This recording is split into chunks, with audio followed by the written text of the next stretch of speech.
Welcome back to another episode of Life with Your Dog. For you that don't know, my name is Panos, and today I will be answering a question from my client Felipe. He is one of my clients of mine, and he had a question. But before that, I do want to apologize that this episode didn't come out on time.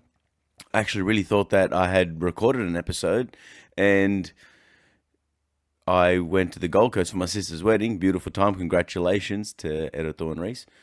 And on Sunday I just went to see if everything got uploaded fine, and I didn't see anything there. And I spoke with Luke, and I'm like, oh my God, I can't believe I forgot. So here I am now, a little bit of a delay, and I hope that wasn't too much of an inconvenience to you guys. But yeah, as I said, we will be discussing today about how to name a command and when should we give a name to a behavior that we're trying to teach our dog to do. So before we do get into that, let's talk about how do we generally make a behavior, or how do we make a behavior happen on cue, which is what we call commands. We do that through shaping. And shaping, generally, most commands that I teach these days is all by luring, and use luring with food in your hand, and your dog then follows your hand and in different positions, and then we will mark and reward the behavior. So, for example, if we want to teach the dog to sit, we would lure the treat over the dog's head. When the head goes up, the butt goes down, and then we give the mark and reward. There are other forms of shaping.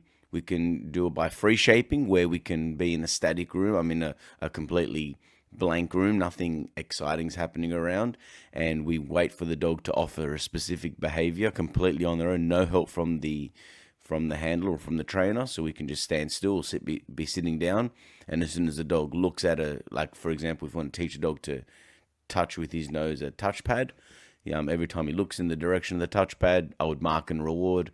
And then the dog, we call reinforcing by successive approximation. So when the dog slowly starts to get closer and closer to the behavior that we want, that's when we start to increase we get to the next level of what we're going to reward. So, for example, if we want the dog to touch a touchpad with his nose, we would reward for looking at the touchpad, and then we'll do that within repetition. But then that's not the final response. The final response is the dog has to walk over to it and put his nose onto it. So we would stop rewarding looking. The dog gets a little bit frustrated and confused, and then he does one step closer. We would mark and reward again. And that's how we then have these baby steps closer, small steps, step by step, closer and closer to the behavior. Sorry, I'm eating my words today, and it must be because I had too much fun away, and I'm just warming my voice back up again. But basically, free shaping is another way of doing it. Typically, with my clients' dogs and the obedience that we generally get hired to do, we don't do much free shaping. I think it's a very, very handy and I think it's a really good technique to be using.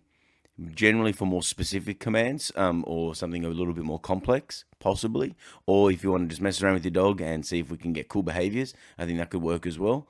And if you're super skilled at it, then maybe you can use it for a specific outcome for obedience. But generally for me, how I taught Ace, my Kelpie lab, how to do scent discrimination. So basically the end result was 10 cones or buckets, and he had to identify which one had the target odor in it, and it was Vegemite that he was looking for. So through free shaping, I taught him to do that. And then we're going to get to a moment when we start to name it. We can also capture a behavior. We capture behaviors through luring, or we may capture behaviors while the dog's in the middle of doing the behavior. We may just mark and reward, and the dog may offer it again. So it may be a little bit more assisted. So not 100% luring, but not completely free shaping. So there's many different ways. But basically, and then of course we can also create behaviors through compulsion and by pressure training. I generally don't do much teaching of new behaviors through pressure. However, you can use it to assist you.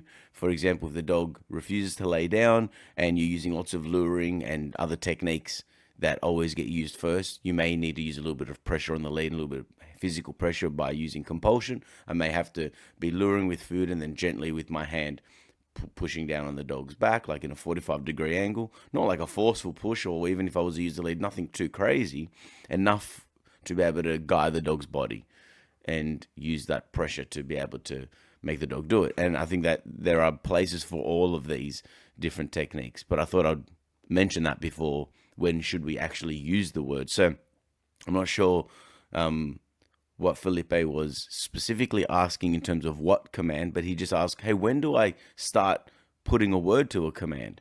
So one other thing that's really important as well is dogs pick up gestures before they pick up verbal commands. So body language is the primary way that dogs will understand us. It's only through conditioning is that we can put the verbal command onto a specific behavior that we want the dog to do. So for example, if I was to teach the dog to come, how I teach it anyway, is I use that through luring. So I have high value food, I have my dog on a leash, and I'll walk in a single direction. I'll walk towards the tree. As I'm walking towards that tree, I don't turn around, I keep facing the same direction. Tree goes in front of the dog's nose, I run backwards. My food hand stays in front of the dog's nose, which happens to be in front of my knees. As I run backwards, when I stop, I lift my hand to my chest, the dog automatically sits. I mark it, I reward it. There's a whole episode talking about how I teach a dog to come. So if you really want more about that, go back and listen to that. But basically there, the dogs learn to follow my gesture. So I do this with repetition for a few days. I walk in a straight line. I say the word come. I put the tree in front of the dog's nose. Immediately, I start to run backwards. The dog follows me. Over time, I'll have the dog in the backyard after 3 or 4 days of practicing step 1. Step 2 would be let the dog roam around. Have the lead on, doesn't really matter. Have your food handy.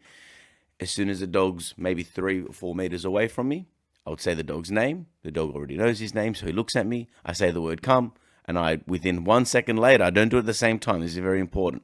I say the word come. I drop my hand in front of my knee. The dog knows the gesture. He runs towards me. I lift my hand up. The reason why I'm making a big deal of saying I lift my hand up is because I want the dog to sit at my feet, but I don't want to say the word sit. Because if I say sit, then I'm rewarding the word sit. So basically with the recall, I say come, I drop my hand, he comes towards me, I reward him.